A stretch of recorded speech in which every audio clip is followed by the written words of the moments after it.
Hello friends, this is Savita and welcome to success talk. Friends, पिछली video में हमने NCERT history class 6 का chapter first पढ़ा था और आज इस वीडियो पे हम इसी चैप्टर से रिलेटेड इंपॉर्टेंट नोट्स पढ़ने जा रहे हैं। तो चलिए फ्रेंड्स, आज की वीडियो स्टार्ट करते हैं। सबसे पहले हम शुरुआत करते हैं मानचित्र से। फ्रेंड्स, आपने पिछले अध्याय में देखा होगा कि उपमहाद्वीप का प्राकृतिक मानचित्र दिखाया गया था, जिसमें बताया गया था कि उत्तर पश्चिम की सुलेमान और किरथर पहाड़ियाँ, जहाँ लगभग 8000 वर्ष पूर्व स्त्री पुरुषों ने सबसे पहले गेहूँ, जौ जैसी फसलों को उपजाना आरंभ किया था। उन्होंने भेड़, बकरी और गाय बैल जैसे जानवरों को भी पालतू बनाना शुरू किया था।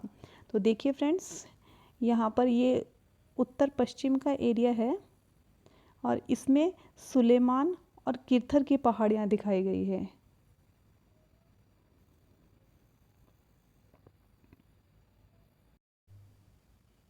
उसके बाद फ्रेंड्स, उत्तर पूर्व में गारो और मध्य भारत में विंध्य पहाड़ियों के बारे में बताया गया था, जिसमें बताया गया था कि यहाँ कृषि का विकास हुआ था, जहाँ सबसे पहले चावल उपजाया गया था। तो देखिए फ्रेंड्स, ये उत्तर पूर्व का हिस्सा है। इसमें ये गारो पहाड़ियाँ दिखाई गई है ब्रह्मपुत्र नदी के पास में, और उसके साथ में ये विंध्य पहाड़ियाँ हैं मध्य भारत में नर्मदा नदी के पास। ये दो जगह ऐसी है फ्रेंड्स जहाँ पर चावल के अवशेष पाए गए हैं। इसके बाद फ्रेंड्स, सिंधु और उसकी सहायक नदियों के बारे में बताया गया था, जिसमें बताया गया था कि यहाँ लगभग 4700 वर्ष पूर्व इन्हीं नदियों के किनारे कुछ आरंभिक नगर फले फूले थे। तो देखिए फ्रेंड्स, ये सिंधु नदी दिखाई गई है और ये इसकी सहायक नदियाँ हैं। ये देखिए, इनकी सहायक नदी में ये सतलुज नदी है, ये रावी नदी है,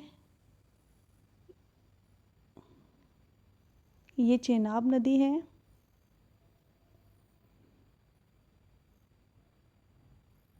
ये चेनाब नदी दिखाई गई है और इसके साथ में ही ये झेलम नदी दिखाई गई है।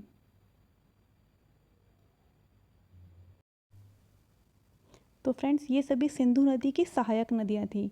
कौन कौन सी थी, एक बार दोबारा से रिपीट करते हैं।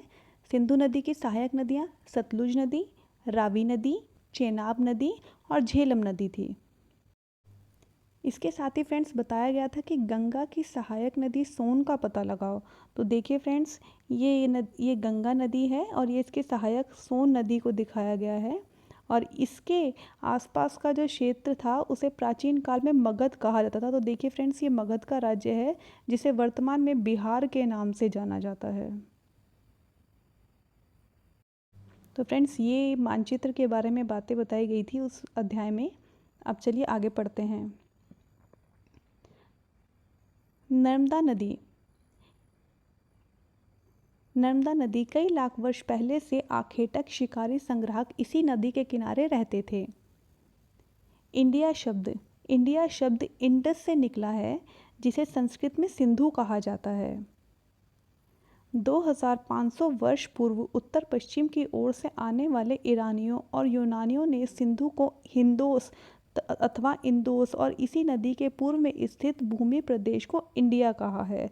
तो फ्रेंड्स देखिए, ये नाम जो है वो 2500 वर्ष पूर्व पड़ा था, जो उत्तर पश्चिम की ओर से आने वाले ईरानियों और यूनानियों ने सिंधु को हिंदोस और इंदोस कहा है, और इन्हीं नदियों के पूर्व में स्थित भूमि प्रदेश को ही इंडिया कहा गया था। अब आगे पढ़ते हैं। भरत नाम उत्तर पश्चिम में रहने वाले लोगों के एक समूह के लिए किया जाता था। इनका उल्लेख 3500 वर्ष पुरानी संस्कृत की आरंभिक कृति ऋग्वेद में भी मिलता है। आगे फ्रेंड्स, पांडुलिपियों के बारे में बताया गया था। तो अंग्रेजी में पांडुलिपि के लिए मैन्यूस्क्रिप्ट शब्द, जो लैटिन भाषा के मेन्यू, जिसका अर्थ हाथ होता है, से निकला है। ये पांडुलिपि प्राय ताड़पत्रों अथवा हिमालय क्षेत्र में उगने वाले भुर्ज नामक पेड़ की छाल से विशेष तरीके से तैयार भोजपत्र पर लिखी मिलती हैं। अभिलेख। ऐसे लेख पत्थरों अथवा धातु जैसी अपेक्षाकृत कठोर मिलते हैं, सतहों पर उत्कीर्ण किए गए मिलते हैं। शासक अथवा अन्य लोग अपने आदेशों को इस तरह उत्कीर्ण करवाते थे ताकि लोग उन्हें देख सके, पढ़ सके अथवा उनका पालन कर सके। आगे फ्रेंड्स, स्रोत के बारे में बताया गया था कि पांडुलिपियों, अभिलेखों तथा पुरातत्व से ज्ञात जानकारियों के लिए इतिहासकार प्राय स्रोत शब्द का प्रयोग करते थे। फिर तिथियों के बारे में बताया गया है फ्रेंड्स कि वर्ष की गणना ईसाई धर्म प्रवर्तक जो थे वो ईसा मसीह के जन्म की तारीख से की जाती थी उस टाइम पे। अतः 2000 वर्ष कहने का तात्पर्य है कि ईसा मसीह के जन्म के 2000 वर्ष के बाद से हैं।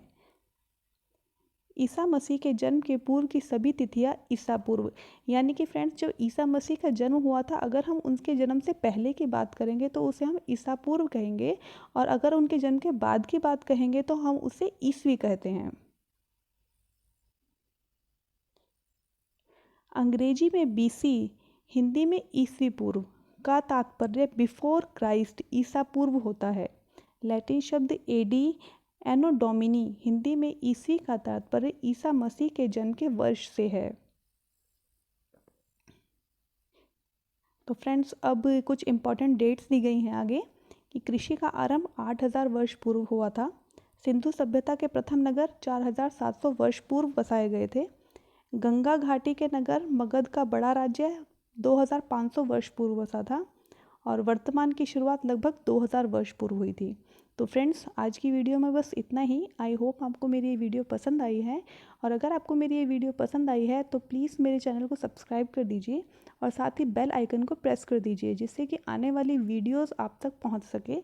और फ्रेंड्स आने वाली वीडियो में अब मैं नेक्स्ट सेकंड चैप्टर की वीडियो बनाऊंगी, और उसके बाद सेकंड चैप्टर से रिलेटेड कुछ इंपॉर्टेंट नोट्स को लेकर वीडियो बनाऊंगी।